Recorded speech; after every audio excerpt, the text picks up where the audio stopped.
آپ تمام حضرات کے ہر دل عزیز خطیب جناب مولانا جرجیس سراجی صاحب، امیر صوبائی جمعیت اہل حدیث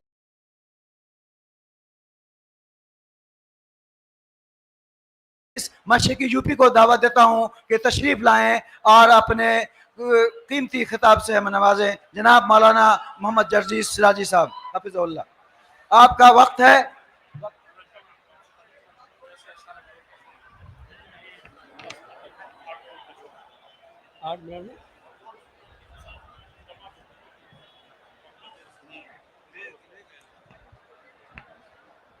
السلام علیکم ورحمۃ اللہ وبرکاتہ۔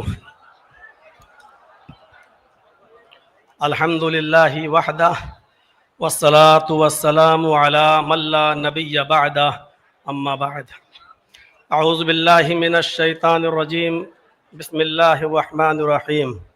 یا ایہا الناس ان خلقناکم من ذکر وانثی وجعلناکم شعوبا وقبائل لتعارفوا ان اکرمکم عند اللہ اتقاکم۔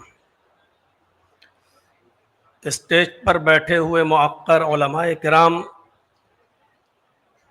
اور معزز سامعین حضرات جو ہندوستان کے گوشے گوشے اور چپے چپے سے تشریف لائے ہوئے ہیں، آل انڈیا اہل حدیث کانفرنس جو 35ویں آپ جو اس میں سماعت فرما رہے ہیں، اس میں شرکت کیے ہوئے ہیں، اس کا موضوع جو رکھا گیا ہے احترام انسانیت اور مذاہب عالم، یہ اپنے نوعیت کا بڑا حساس موضوع ہے اور تمام خطباء نے اسی موضوع پر گفتگو کی ہے۔ اللہ تبارک و تعالیٰ نے ساری انسانیت کو ایک کنبے سے، ایک قبیلے سے، خاندان سے جوڑا ہے۔ آپ اس بات کا اندازہ قرآن کی آیت سے لگا سکتے ہیں جو میں نے خطبے کے بعد آپ کے سامنے پڑھی ہے۔ اس کے اندر اللہ تبارک و تعالیٰ نے ساری دنیا کے انسانوں کو آپس میں بھائی بھائی قرار دیا ہے۔ بتایا یا ایھا الناس انا خلقناکم من ذکر و انثی، اے لوگو، ساری کائنات کے انسانوں کو مخاطب کر کے کہا کہ اے ساری دنیا کی مانو ذاتی، اے انسانوں، ہم نے تم کو ایک مرد اور ایک عورت سے پیدا کیا ہے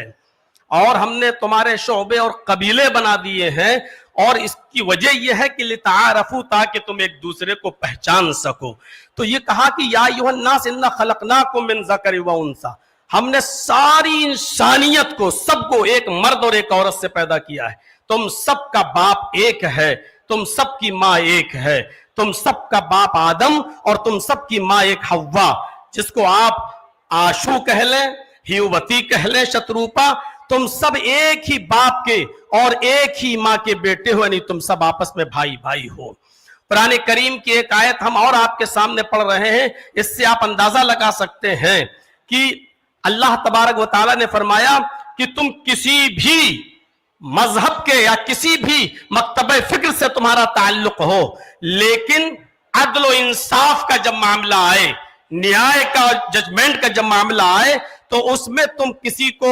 یہ نہیں دیکھو گے یہ کون ہے، کس دھرم سے ہے، کیا ہے۔ آپ اس بات سے اندازہ لگا سکتے ہیں انسانیت اس وقت تک برقرار نہیں رہ سکتی ہے جب تک کہ دنیا کے اندر عدل نہ ہو، جب تک کہ ہم عدل سے کام نہ لیں۔ فرمایا وَلَا يَجْرِمَنَّكُمْ شَنَآنُ قَوْمٍ عَلَىٰ أَلَّا تَعْدِلُوا، صاف لفظوں میں فرمایا کہ اے لوگوں، کہیں ایسا نہ ہو تمہیں کسی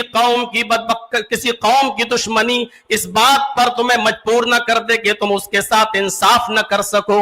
انصاف ہر حال میں کرنا ہے، چاہے وہ کسی بھی مذہب کا ماننے والا ہو۔ یہ نہیں دیکھنا ہے کہ یہ کون ہے، اس سے ہمارا تعلق قریبی ہے تو اس کے فیور میں فیصلہ کر دیا جائے۔ اسلام کی تاریخ کا اگر آپ مطالعہ کریں گے تو ایسے ایسے مناظر آپ کے سامنے آئیں گے کہ حضرت علی رضی اللہ تعالیٰ عنہ کے زمانے میں ایک یہودی مجرم ثابت ہو گیا اور اس کو کوڑے لگانا تھے، لہٰذا حضرت علی رضی اللہ تعالیٰ عنہ نے حکم دیا کہ اس یہودی کو کوڑے لگائے جائیں، اور کوڑے لگانے والا حضرت علی کا غلام تھا قمبر، اس نے کوڑے لگائے، کوڑے لگانے میں کنفیوز ہو گیا کہ ہم نے اس کو 9 کوڑے مارے ہیں یا 10 مارے ہیں، لہٰذا اس نے یہ سوچ کر کہ 9 ہی لگے ہوں گے ایک کوڑا اور مار دیا۔ جب اس کو کوڑا لگ گیا تو پھر اس نے حضرت علی رضی اللہ تعالیٰ عنہ سے کہا کہ امیر المومنین،